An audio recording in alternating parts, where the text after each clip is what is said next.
everyone. My name is Lindsay Thompson, and I am currently, it says, the co-chair of RMC's Legislative Committee, but I don't have another chair, so I'm it.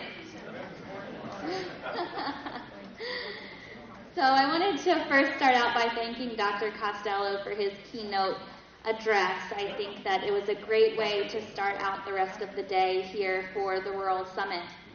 And as we're talking with the legislators on this panel, I'd like to kind of keep in mind some of the things that he said. You know, we talked about the struggles that rural communities focus, and maybe that we shouldn't focus on those struggles so much, but talk about the opportunities and the good things that are happening within those rural communities. And he also mentioned, that the agenda for rural communities cannot be set in the capital, whatever that capital may be.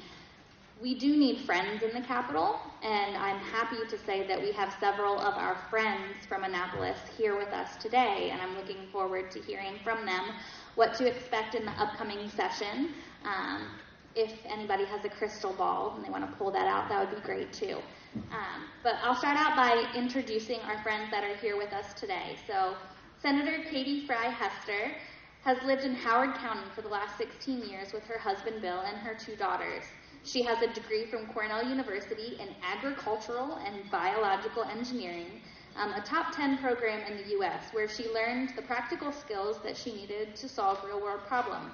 During her career, Katie has always been a mediator and a problem solver. She worked at Sustainability, a consultancy focused on corporate responsibility, and most recently, she was the director of the Americas program at the Partnering Initiative. In her work, Senator Hester has helped develop local ag markets, government agencies, create jobs, advised companies on engaging stakeholders, and trained hundreds of people in partnership building, which has been very important during her tenure in Annapolis. Senator George Edwards is a member of the Maryland State Senate representing District 1. He was elected to office in 2006, previously serving in the House of Delegates from 1983 to 2007, so he's been around a long time.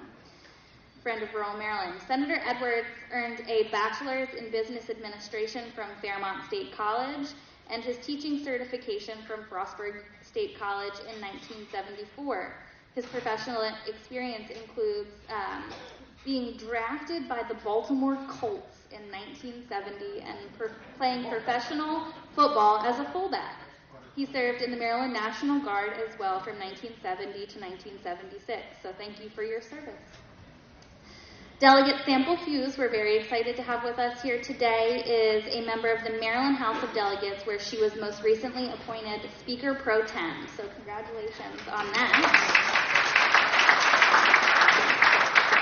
Delegate Sample Hughes was first elected to the House of Delegates in 2014 and represents District 37A. She has a bachelor's in public relations from the University of Delaware and a master's degree in public administration from Wilmington University. In 2006, Delegate Sample Hughes served on the Wicomico County Council, representing the 1st Council District, and served as Vice President from 2009 to 2010 before joining the Maryland State Legislature. So, starting out, I am going to ask each of our legislators to give us a few minutes of a session preview. So anything that they see coming, if they have any personal priorities that they will be putting forth during this legislative session. So I will start with Delegate Sample Hughes, here to my left. I'm in business. I have a microphone. I feel like I'm back in session already, because when we're on the session, pushing my button on the House floor and in committee is just a natural thing you do, and when the end of session rolls around, you're just doing it with your eyes closed. But certainly it is a great opportunity to be here this morning. I was with you last night, and I'm very, very thankful once again to say that when I was a recipient of the award last night for Rural Maryland Legislator, I'm very, very appreciative, because I know that in this role does not come with an easy feat, because rural Maryland, as you know, we always have been always had to keep our feet to the floor and trying to make sure we get our messages heard loud and clear. One of the things that I would just highlight real briefly is that I remember not too long ago standing outside of one of our former lieutenant governor's office waiting and begging for our rural prosperity funds. And, you know, we shouldn't have to be in that position, but we were. And what I would say today is listening to all of the awesome, innovative projects that have come out of the Rural Prosperity Funds is amazing.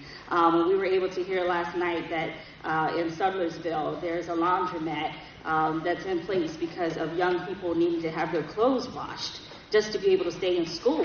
And communities, they need these things. And so I could go on and on, but I just wanted to bring home the fact that we have unique needs, and we have to address those by being innovative and really keeping a voice at the table when it comes to budgeting.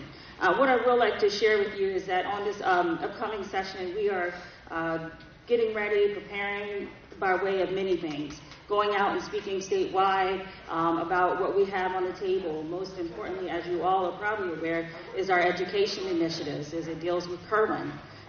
Speaker Jones as well as President-elect Ferguson have made it known that the priority is in education as we try to ensure that there are programs and resources available for our young people because, as you know, they will be the next taxpayers.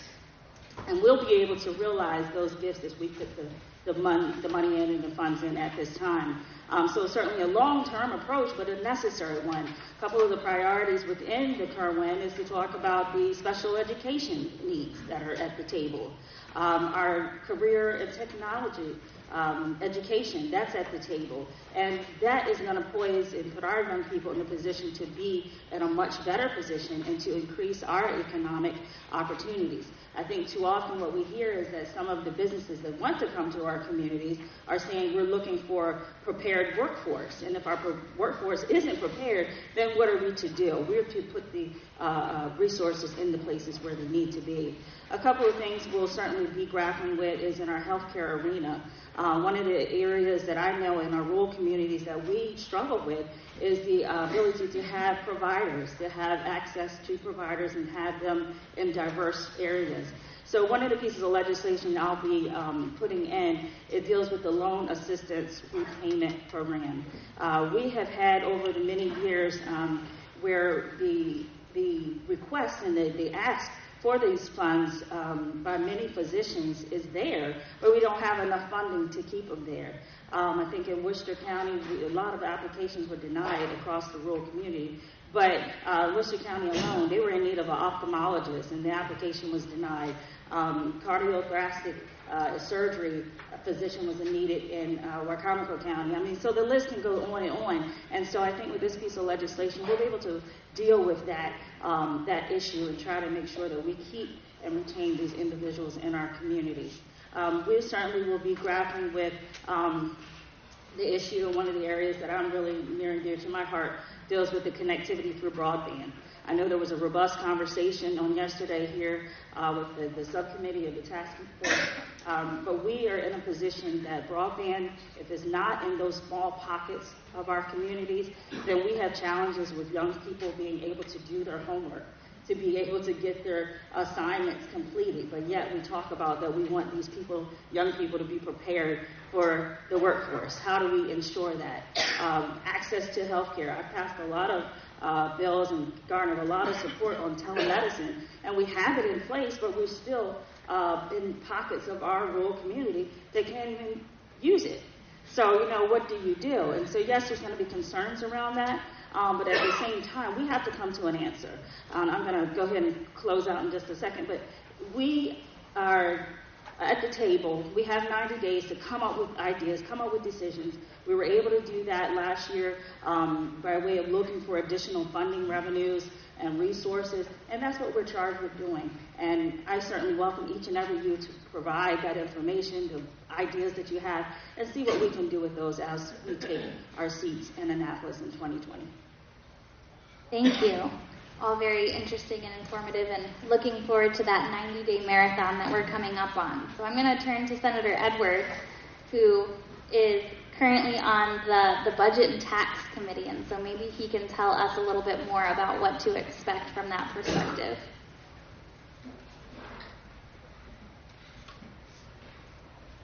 Thank you. Appreciate the opportunity to be here today. I was down here yesterday to the rural broadband meeting, which I'm on the task force. Had some good discussion. Had to leave a little early, get back to Hagerstown to the Tri-County Council of Western Maryland meeting, which deals with rural issues. Got up with the rooster this morning, come back down here in 19-degree weather. For those of you who like to ski, it's cold enough they're making snow at the Wisp. You can come up and ski over Christmas because I think we're shooting to open up right before Christmas. So it's my plug for far western Maryland.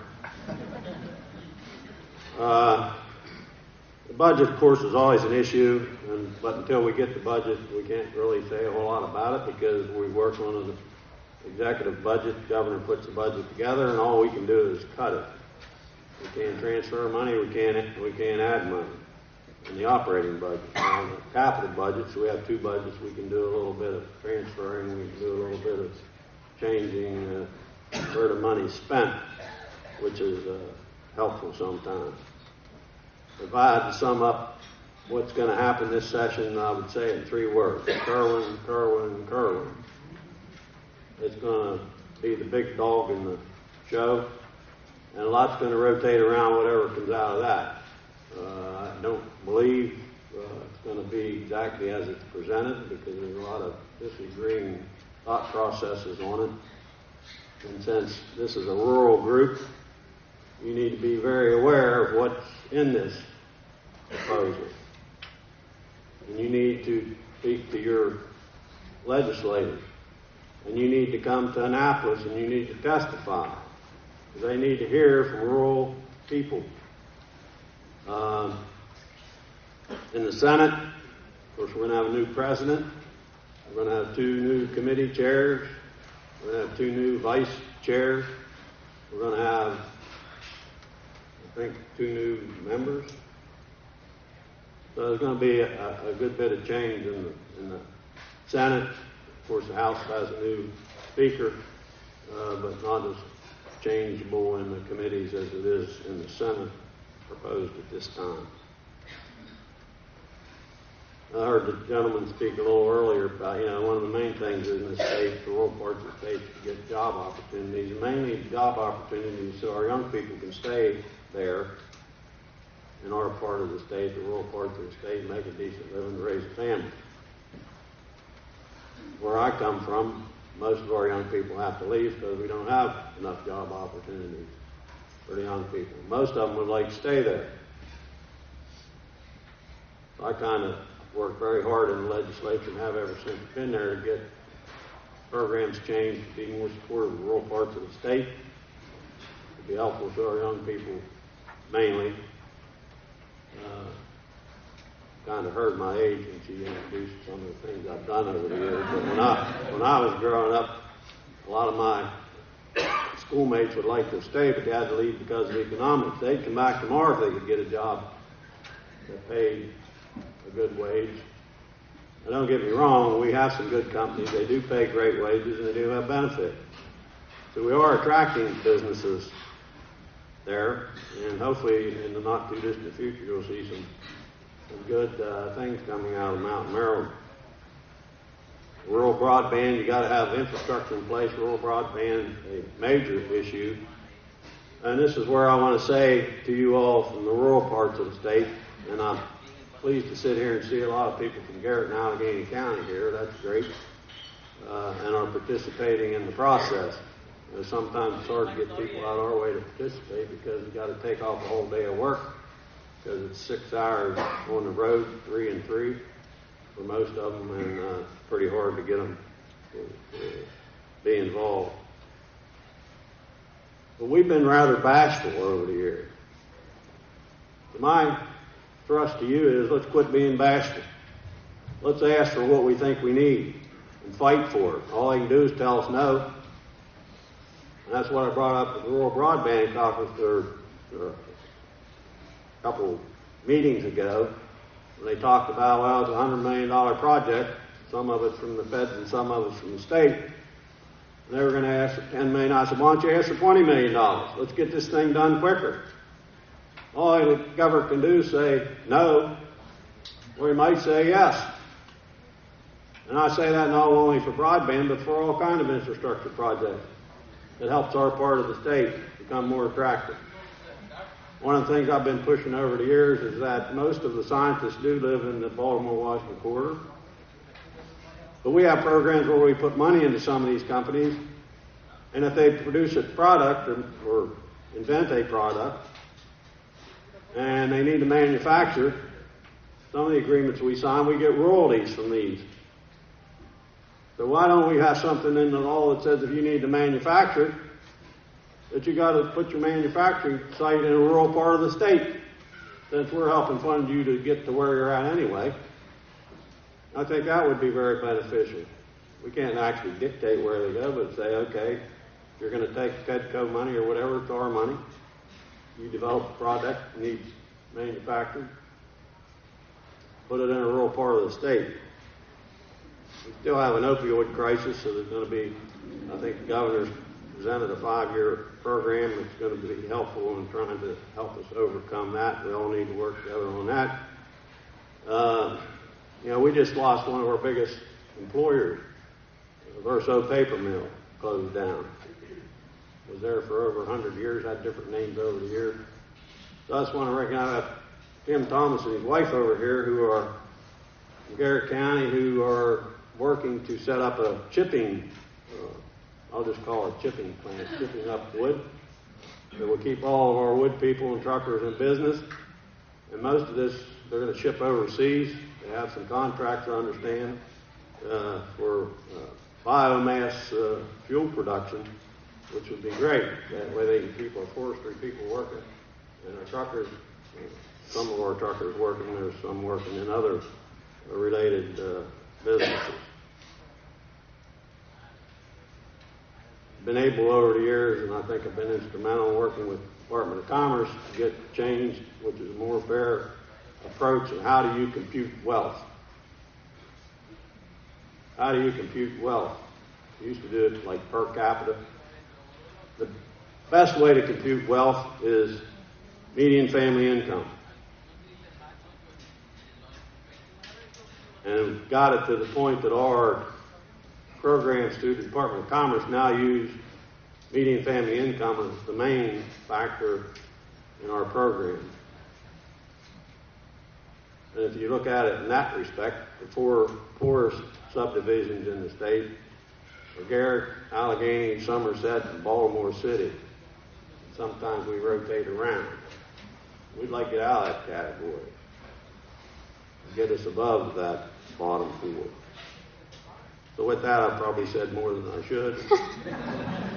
But I'm very adamant about supporting rural issues. I was born and raised in Garrett County, probably the most rural state in Maryland. The last time I looked, we had like 43 people per square mile, somewhere in that neighborhood. So I push hard, fight hard for our issues.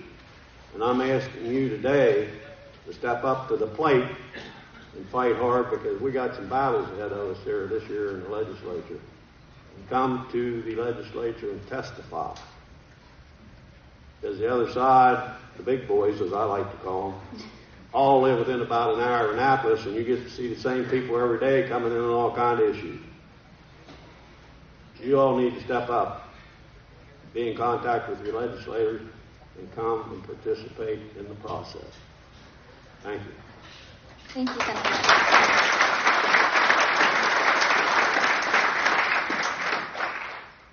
I'm going to turn to Senator Hester Fry now, who I understand might have some exciting news that I've been waiting to hear and still I'm not even really sure. So, thank you very much. It's a pleasure to be here. Thank you. yes.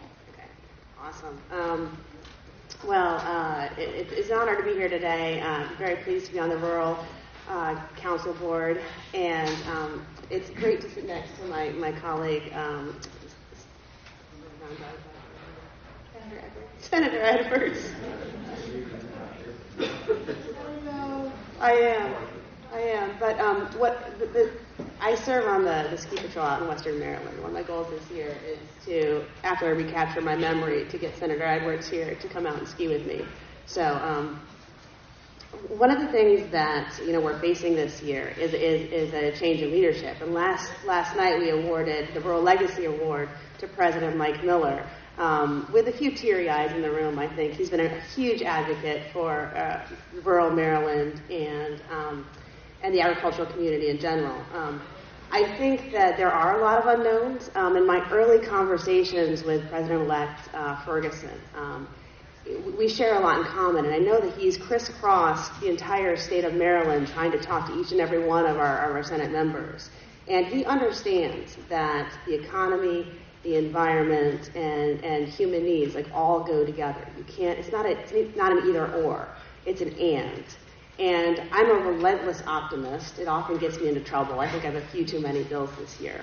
But I do have faith in our new president-elect to use a team-based approach to make sure that our rural economy and our urban economy work together. As part of that, I've noticed over time I've picked up a few interesting roles in the Senate. And one of these, as Lindsay alluded to, is as a partnership broker. And so I'm very pleased to announce today that I am moving from judicial proceedings to the Environmental Health and Education Committee, where I will be a partnership broker to say to the state of Maryland that environmentalists and agriculture and farmers can all work together.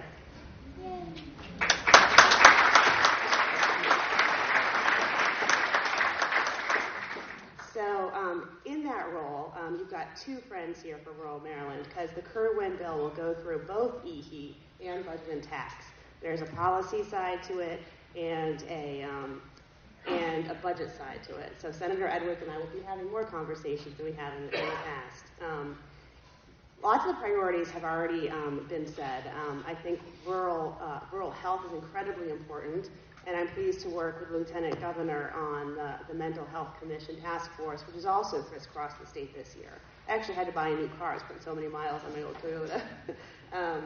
And we've also been working on small businesses. And one of the great pleasures of this interim is we're working on a small business bipartisan committee composed of 8 different members of the Senate. And there's going to be a package of small business bills that will benefit the entire state of Maryland, but I hope will also be a particular benefit to our rural counties. One of the ones that I'm particularly interested in is something I'm going to cross-file with Senator Feldman, which is an expansion to small business health care, the SHOP Act under the Affordable Care Administration, the Affordable Care Act. So it's currently around, but nobody's ever heard of it. There's a specific program for small business owners to be able to offer their employees more affordable health care. And the more people we pull into this program, the premiums will begin to go down. So we're looking at a tax credit for that and also an expansion of marketing effort. So I'm not the only one in this room who knows about that.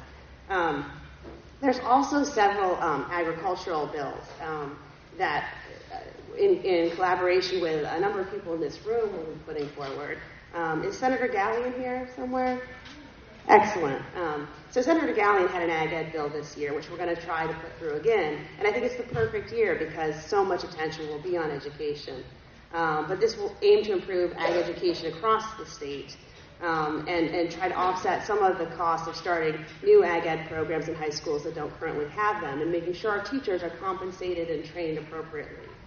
I've also been working with Delegate Charkoudian, who may or may not be here, but we've worked on a piece of legislation that will parallel or is modeled after the Minority Business Enterprise Program, so that we're using state purchasing power, the dollars that we spend for our correctional facilities, our hospitals, and our jails, to buy more local food.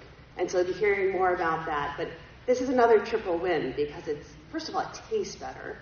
Second of all, it's good for our economy and our farmers. It's also good for the environment because we're not doing things like bringing milk up from Texas. So we're looking particularly at what it takes to grow hemp successfully in the state of Maryland, in particular how to add value to it through fiber processing. There's a couple of bills that Delegate Guyton is working on around the Maryland horse industry and making sure that our breeding stables and horse establishments follow are defined and licensed correctly. And finally, I think there's an enormous opportunity for some kind of value-added processing tax credit.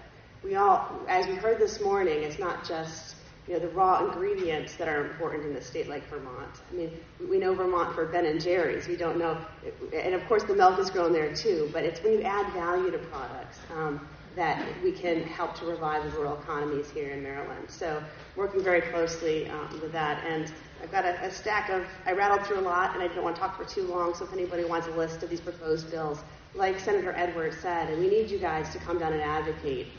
I know it's a long drive, but once you get there, we're really not all that bad. Thank you very much.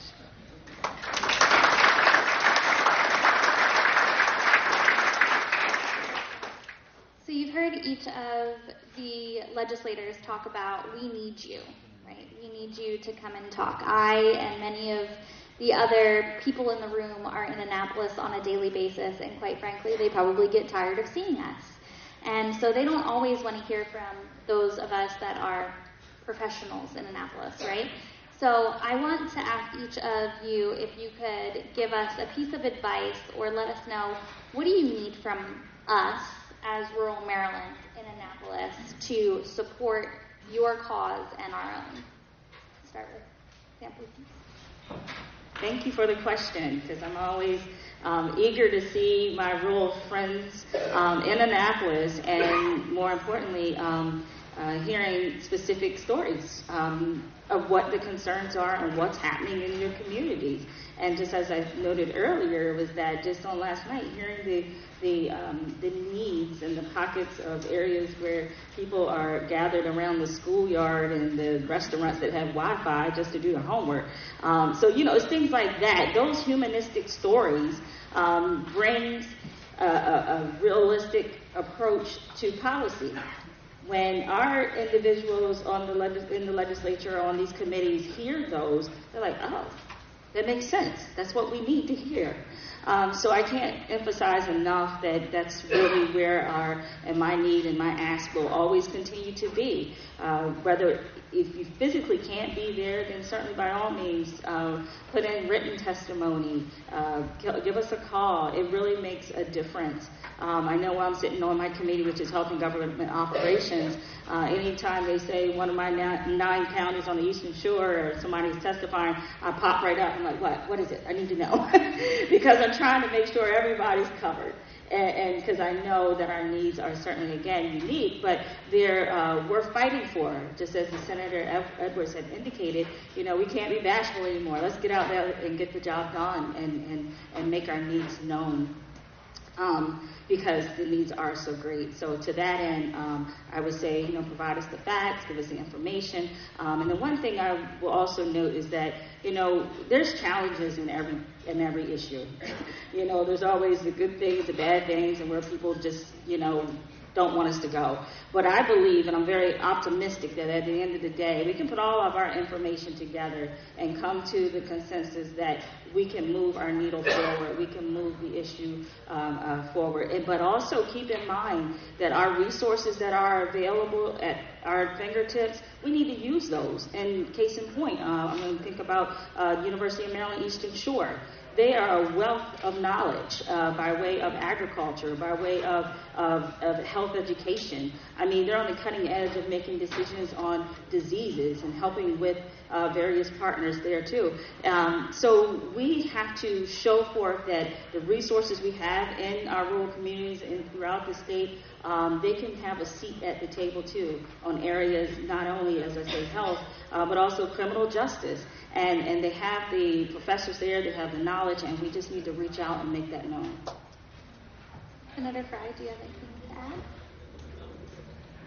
I mean, I totally agree with the stories. It's very good to hear from specific constituents with compelling stories. It's a combination of of pulling at the heartstrings, I think, but also presenting science and facts. One of the things, having worked in the private sector, when I look at the fiscal notes in our bills, we see the cost to the state, but we don't always see the return on investment. So when you're writing in those stories, it's very helpful, to encourage, to both tell what the return on investment of that will be, as well as, make sure that those people who represent you can communicate that effectively to the legislature.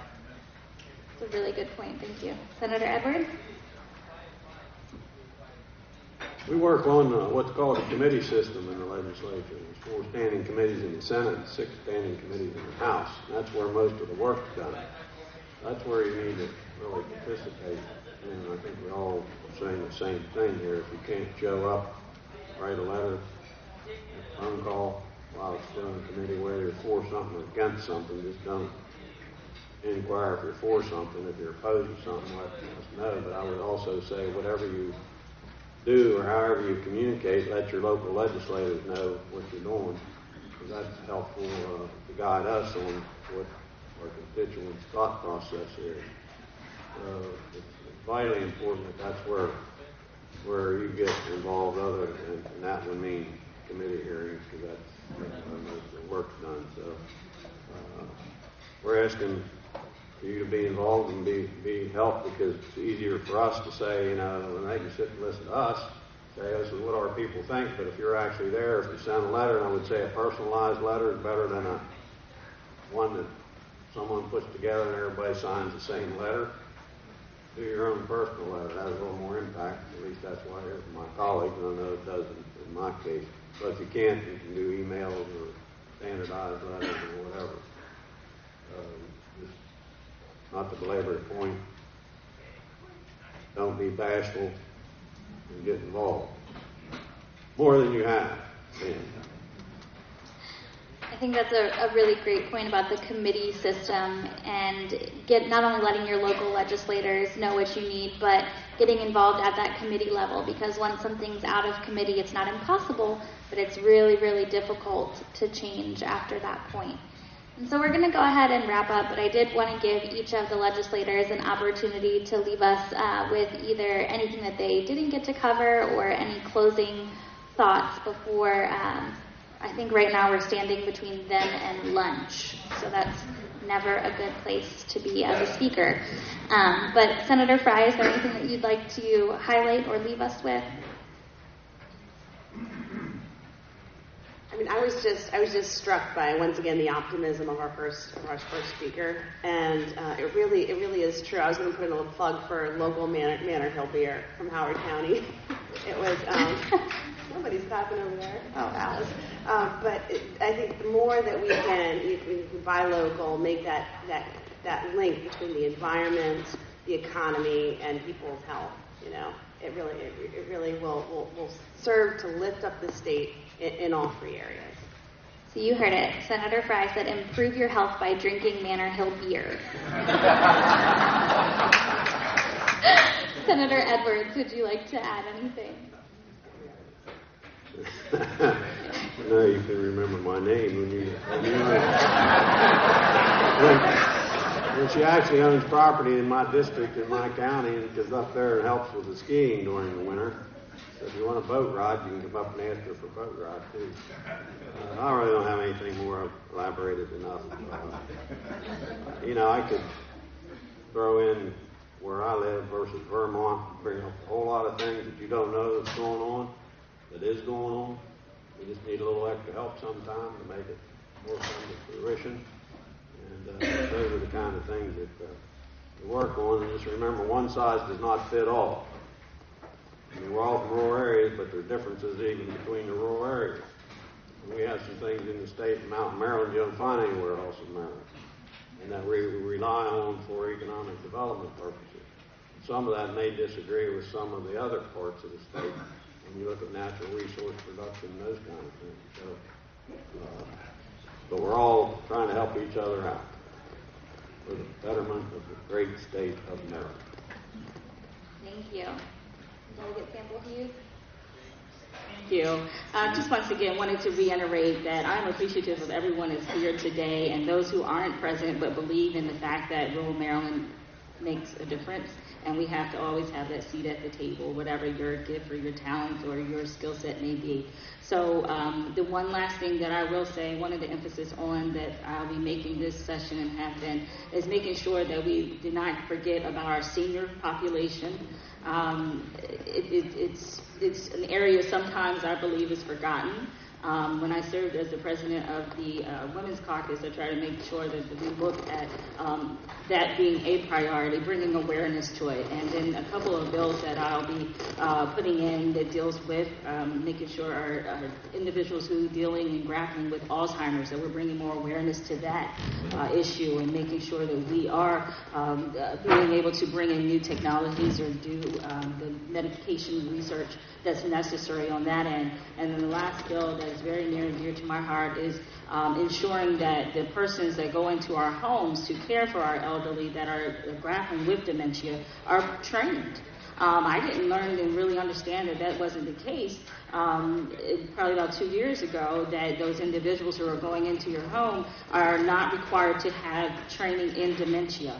And that's a concern because we believe and trust in these individuals and then not to be trained to understand the triggers and to understand what those concerns may be when working and staying with your loved one. It's important. So I got pushback on it last year, but I'm going for it again. And I think it's necessary because if anything that we can do, again, to make sure all of our citizens are taken care of, that's very much important. But I did want to reiterate that senior population is certainly near and dear to my heart as well.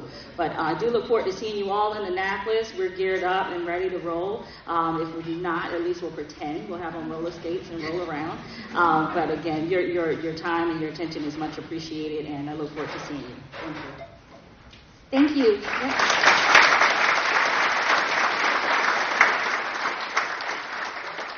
Thank you so much to our legislators for taking the time to be here today. Senator Edwards talked about his marathon journey. He was here last night, so that was, 6 hours on the road yesterday and another 6 today. So I think it's very evident that these legislators value rural Maryland and the Rural Maryland Council and the work that we do.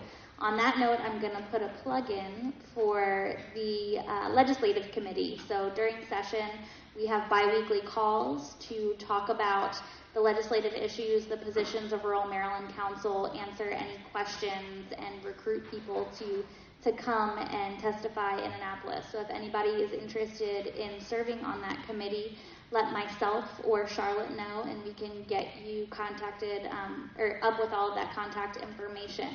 And so if you could just join me one more time in thanking our legislators for being here.